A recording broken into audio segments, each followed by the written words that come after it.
Descubrí que mi esposa de 24 años me había engañado, y la hija que creí que era nuestra en realidad no era mía. Tengo más de 60 años y, hace 4 días, recibí un correo que me sumió en una crisis existencial, algo en lo que nunca quisiera encontrarme en el último tramo de mi vida.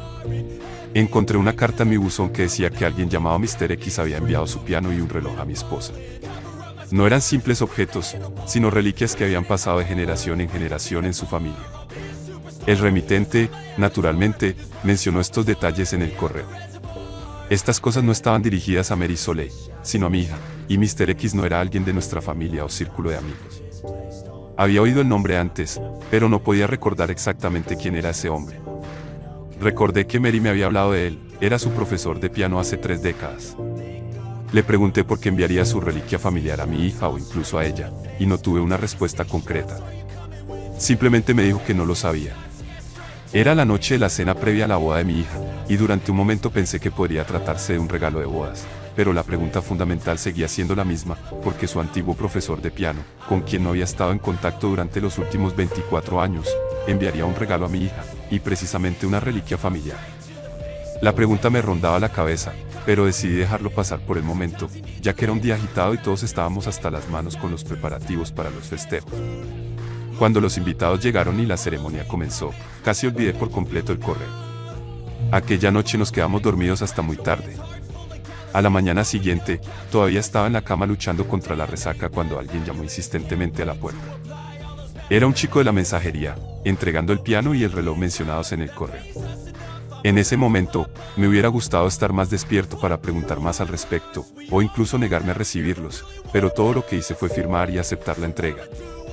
Llamé a Mary, pero no estaba en casa. No dejó ninguna nota. Al ver aquella escena, me refresqué y llamé a Mary, pero no contestó. Mi preocupación aumentó, así que busqué la carta y la leí de nuevo en busca de alguna pista. No pude encontrarla en el cajón de la mesilla de noche donde la había guardado, pero finalmente la descubrí en otro cajón. Claramente, Mary la había leído mientras yo dormía y la había ocultado en otro lugar. Volvió por la tarde y, deliberadamente, no mencionó el enorme piano en el salón. Le pregunté por qué su profesor habría enviado su reliquia a nuestra hija. Me miró y dijo, ¿cómo iba a saberlo?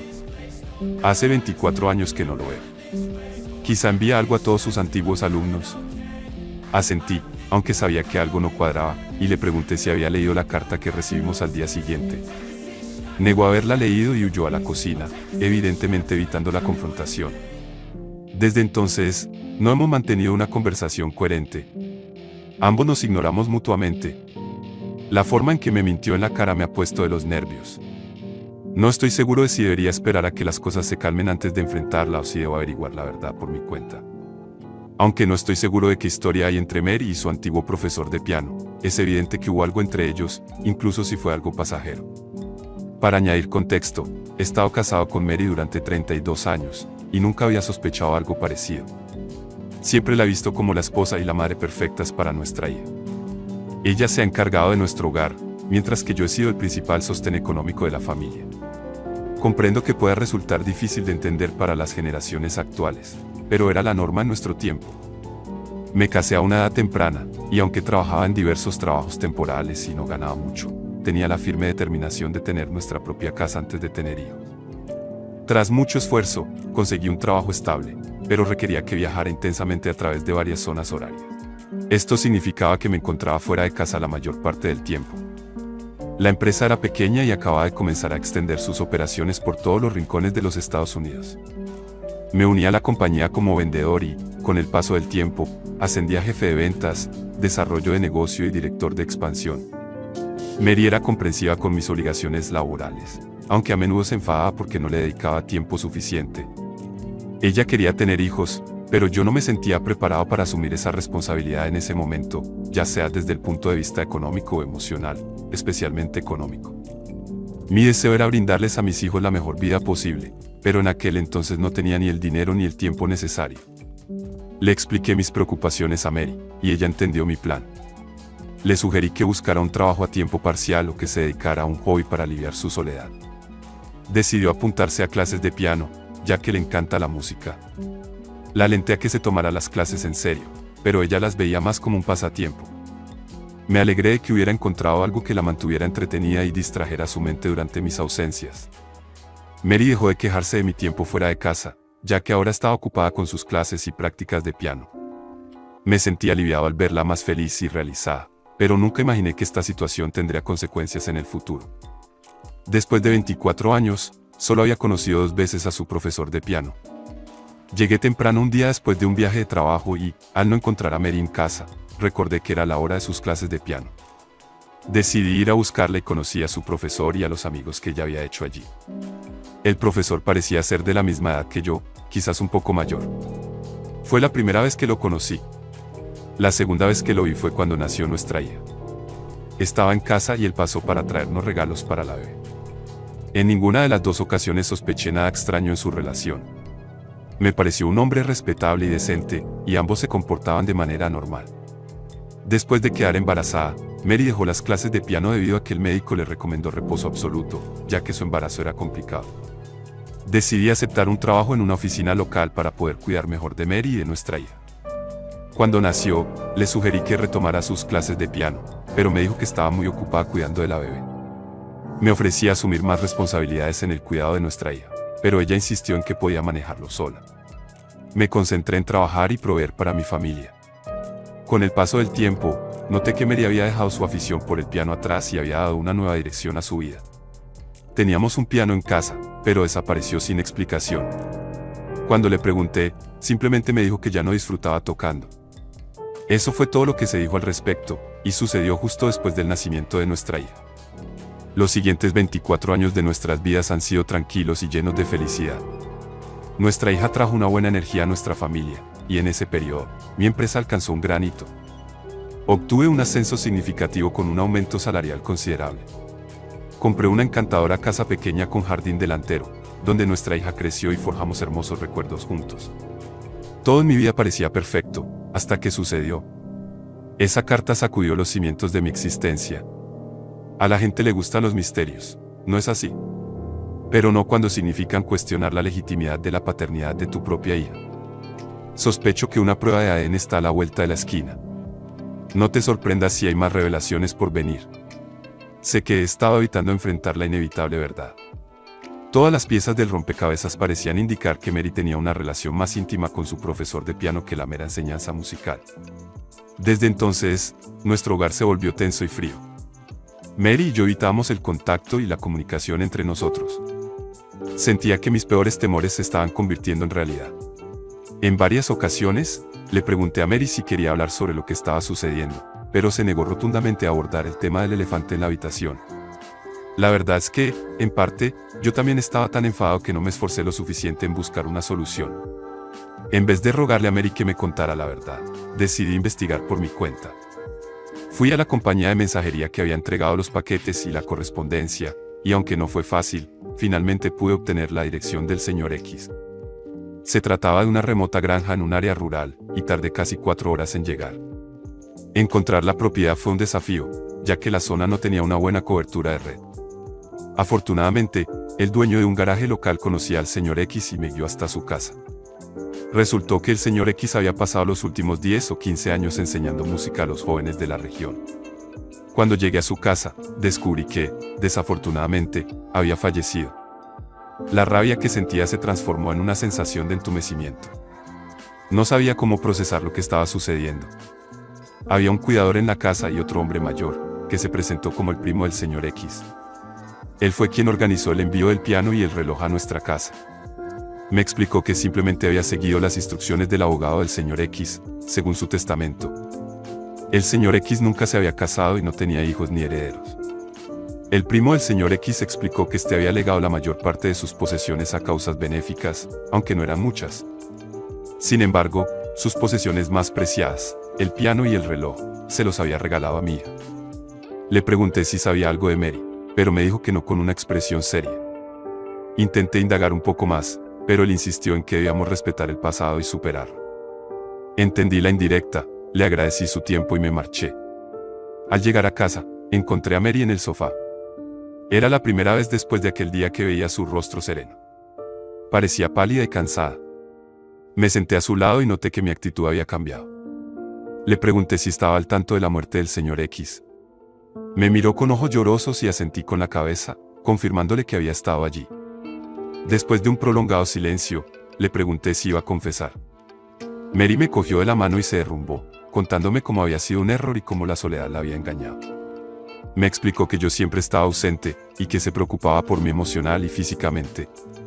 Nuestra relación había pasado por una sequía durante meses, e incluso cuando estuve en la ciudad, estaba tan ocupado en el trabajo que ignoré sus necesidades. Quise interrumpirla y decirle que la estaba pasando mal yo también. Que para mí también fue difícil vivir como un nómada, saltando de una ciudad a otra, sin poder dormir ni comer adecuadamente. Pero lo hice por el bienestar de nuestra familia. Y funcionó, logramos tener una vida decente. Mary nunca tuvo que preocuparse por el presupuesto familiar ni renunciar al estilo de vida al que estaba acostumbrada. Nuestra hija asistió a la mejor escuela y recibió la educación universitaria que eligió, sin necesidad de préstamos, porque yo la financié. Sin embargo, todo esto tuvo un precio. No se puede simplemente disfrutar de las cosas buenas sin aceptar los aspectos negativos. Hay que aguantar lo malo para poder disfrutar de lo bueno. Pero en ese momento, nada de esto parecía importar, ya que la verdad había salido a la luz.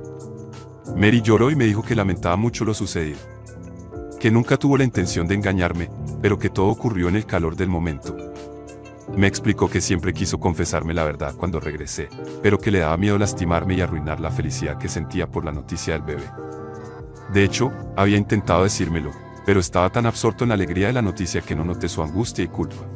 En un momento determinado, algo me llamó poderosamente la atención. ¿Qué? Pensé, ¿qué verdad sobre el bebé habría arruinado todo? Mary continuaba llorando histéricamente, pero me sentí profundamente perturbado, perdiendo la paciencia y le grité, preguntándole si nuestra hija no era mía. Ella asintió, y luego confesó que el verdadero padre era el señor X.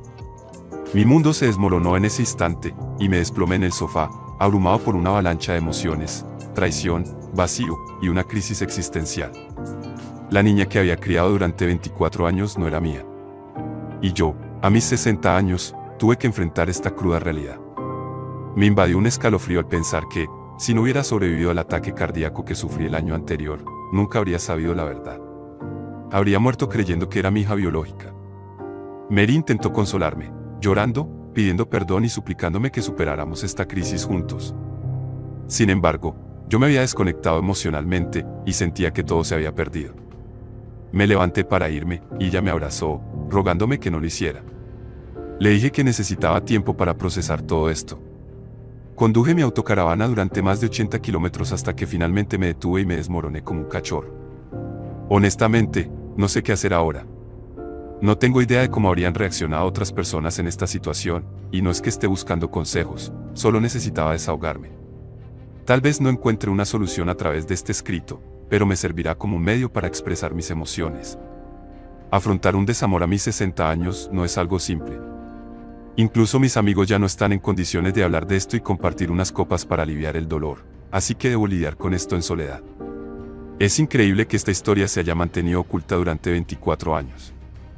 Justo cuando pensaba que la vida no podría volverse más complicada, me arroja una bola curva que me deja aturdido y me hace cuestionar si realmente estoy viviendo la vida que creía. La confesión de mi mujer me ha impactado como una gran carga de ladrillos, revelando una traición profunda que se siente como un golpe directo a las entrañas. Al menos tuvo la decencia de esperar hasta la etapa final de mi vida para revelar la verdad, ¿no? Y en cuanto a mi hija, resulta que no está tan cerca en el árbol genealógico como pensaba, lo cual me ha dejado bastante sorprendido. Es como si descubrieras que tu canción favorita era en realidad un cover de un grupo totalmente diferente. Al día siguiente regresé a casa. Mary estaba profundamente dormida en el dormitorio. No había respondido a sus llamadas y mensajes desde la discusión de ese día. La casa y la cocina presentaban un estado deplorable.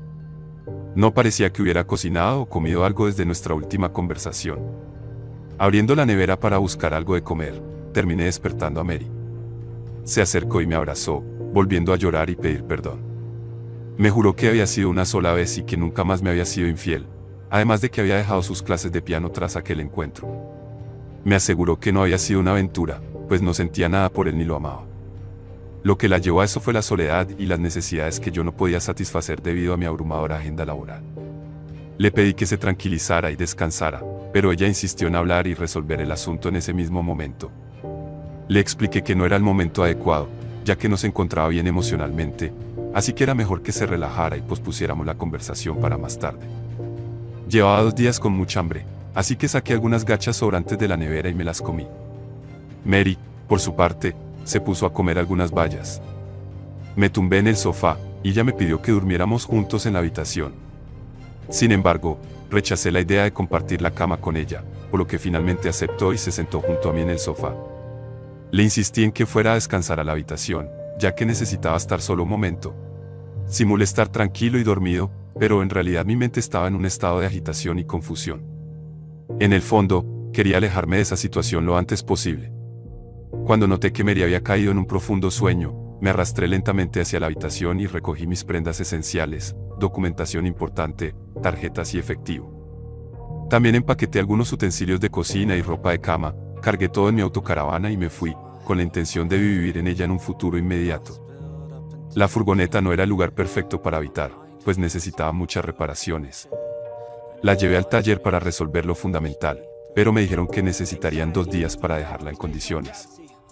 Les dije que no me molestaran y decidí irme. Tomé el fregadero, las tuberías y la caja de herramientas para solucionar lo más urgente por mi cuenta. He instalado una pequeña cocina en una esquina de la caravana, equipada con microondas, tostadora y una freidora. El fregadero está en su lugar, y tanto el extractor como el calentador funcionan correctamente. Compré algunas baterías para el suministro eléctrico de emergencia, y utilizo la estación de carga para el resto de dispositivos. Para descargar el agua residual y rellenar el depósito de agua, debo recurrir a un baño público. Ahora me siento mucho más libre y con la libertad de moverme a mi antojo. He decidido desconectar mi número de teléfono, buscando aislarme de todo lo sucedido. Obtendré un nuevo número telefónico para fines oficiales y mantendré mi anonimato en lo personal. El primer día, tuve dificultades para aparcar durante la noche. Algunos barrios residenciales tienen restricciones para estacionar vehículos de camping cerca de sus hogares, así que para asegurarme, decidí estacionarme en una gasolinera para pasar la noche. Algunas tienen un pequeño cargo adicional por la estancia, mientras que otras son gratuitas. Estoy planeando viajar hacia el sur para vivir junto al mar durante un tiempo, quizá días, semanas o incluso meses, aún no lo sé. Pero antes, necesito asegurarme de tener suficientes provisiones para el viaje. Conducir hacia el sur implica atravesar bosques densos y así, debo garantizar que mi caravana esté en óptimas condiciones para soportar el trayecto. Definitivamente, esto no se asemeja a la típica experiencia de camping o el viaje soñado para los jubilados. En medio de todo este caos, casi olvidé que ayer fue la boda de quien creía que era mía. Ahora que sé la verdad, me resulta difícil seguir llamándola así. La dinámica entre nosotros ha cambiado radicalmente. Como mencioné anteriormente, me encaminaba hacia el sur, alejándome de la ciudad, cuando recibí un correo electrónico. Me tomé un descanso en la tarde y revisé mi buzón de correo. Allí encontré un mensaje largo y sincero de mi hija. Mary le había revelado la verdad a ella también. Me di cuenta de que el drama familiar estaba arruinando su especial día, y al leer su mensaje, no pude evitar correr a su lado. Ignora los errores de formato, voy a compartir el mensaje aquí. Querido papá, no te enfades porque te haya llamado papá. No importa cuál sea la verdad y lo que debas creer, serás mi padre y te quiero. Has sido un padre increíble, el mejor que pude tener. Mañana es mi boda, un gran día para mí. Quería que me llevaras al altar. Por favor, preséntate por los 24 años de amor que has derramado sobre mí. Pero incluso si decides repudiarme, lo respetaré y seguiré queriéndote a ti, tu hija. Delante de mí, había una farmacia. Entré de inmediato y pedí a la cajera que me permitiera hacer una llamada. Llamé a mi hija, y al oír mi voz, ella se derrumbó. Los dos lloramos durante unos minutos. Le prometí que la llevaría al altar, y ella se aseguró de mantener nuestro encuentro en secreto. Me proporcionó la hora exacta en que saldría de su habitación para la ceremonia. Conduje de vuelta a la ciudad y aparqué en la gasolinera. Más tarde, ella me consiguió un espacio de estacionamiento cerca del lugar donde se celebraría la boda. Me preparé y esperé en mi furgoneta. Cuando ya estuvo lista, envió a una de sus damas de honor para escoltarme al interior por la puerta trasera. No me escondía de nadie más que de Mary. No era exactamente un intento de esconderme, pero tampoco quería tener ningún enfrentamiento con ella. Para entonces, todos los invitados ya estaban sentados en sus respectivos lugares. Acompañé a mi hija abajo y le di la mano a su futuro esposo. Vi a Mary y a Tyr sentados en la primera fila. Cuando todos se levantaron para aplaudir y felicitar a los recién casados, me alejé discretamente. Más tarde, recibí un correo electrónico de mi hija agradeciéndome por salvar su día. Básicamente, reiteraba las mismas cosas que había dicho anteriormente. Evitó hablar sobre la dinámica de mi relación con Mary, y no me pidió que nos reconciliáramos o la perdonara. Me pareció un gesto maduro por su parte. No mencioné a dónde me dirigía, pero podría haber captado la indirecta de que me estaba yendo de la ciudad. Como vivía en mi caravana, me pidió que mantuviéramos contacto. Estos últimos 2 días han sido un torbellino de emociones, angustia, traición, amargura y curación. Me siento culpable al admitir que odiaba saber que no era mi hija biológica. Le prometí a mí mismo que no la volvería a ver y que incluso la repudiaría. Sin embargo, al recibir su mensaje y verla en su boda, sentí que era simplemente su padre. No encontré ninguna diferencia en mis emociones hacia ella. Aunque no compartamos genes, sigue siendo mi hija en todos los sentidos que importan. La he criado con amor y cariño, y estaré a su lado como un padre amoroso, independientemente de la verdad biológica. Sé que ha pasado mucho tiempo desde mi última actualización. No ha ocurrido nada notable hasta ahora, pues he estado viviendo tranquilamente en las playas. No he tenido noticias de Mary hasta esta mañana. Literalmente, se me puso la piel de gallina al escribir su nombre después de tanto tiempo. Nunca había mencionado a nadie sobre ella aquí, ya que es como un fantasma para mí. Ella simplemente no existe en mi mundo. Sin embargo, en el fondo de mi mente, sabía que mi repentina desaparición de su vida la habría afectado profundamente, especialmente considerando que íbamos a compartir la vida juntos. Teníamos planes de alquilar la casa y vivir en una autocaravana junto al mar durante nuestro retiro. Hoy, mi hija me informó que Mary está enferma y hospitalizada. También ha estado asistiendo a terapia, pero aparentemente no le ha sido muy útil. Me pregunto si estoy enojado con ella o conmigo mismo. Aunque le dije que la habría perdonado si hubiera sido sincera, en el fondo, no estoy seguro de si podría haberla perdonado, ni una ni varias veces. La traición es traición. No solo me engañó, sino que ocultó la existencia de la niña mientras confesaba lo otro. También afirmó que, de no haber ocurrido ese engaño, nunca habría sido madre, ya que seguimos teniendo relaciones sexuales sin protección después del nacimiento de nuestra hija, pero no quedó embarazada. Debo admitir que me sentí ofendido e incluso herido al cuestionar mi fertilidad. No tuve el coraje de mencionar esto en mis actualizaciones anteriores, pero ahora siento que he superado esos sentimientos. Mi hija me ha pedido que visite a Mary, ya que su salud se está deteriorando rápidamente. Creo que iré a verla una vez, pero las reconciliaciones están fuera de mi radar. El mensaje de mi hija en su día de boda fue profundamente emocional, y mi participación encubierta en la ceremonia fue, en efecto, muy furtiva. Creo que fue una decisión acertada la de volver, ya que siempre seré su padre y nada cambiará eso. En cuanto a Mary, parece estar en medio de una crisis personal, lo que explica su hospitalización y terapia. Eso es otra historia en sí misma. Tal vez experimente una epifanía y se dé cuenta de sus errores, o quizás continúe siendo una fuente de conflicto en mi vida. Nadie me culparía si decidiera no visitarla.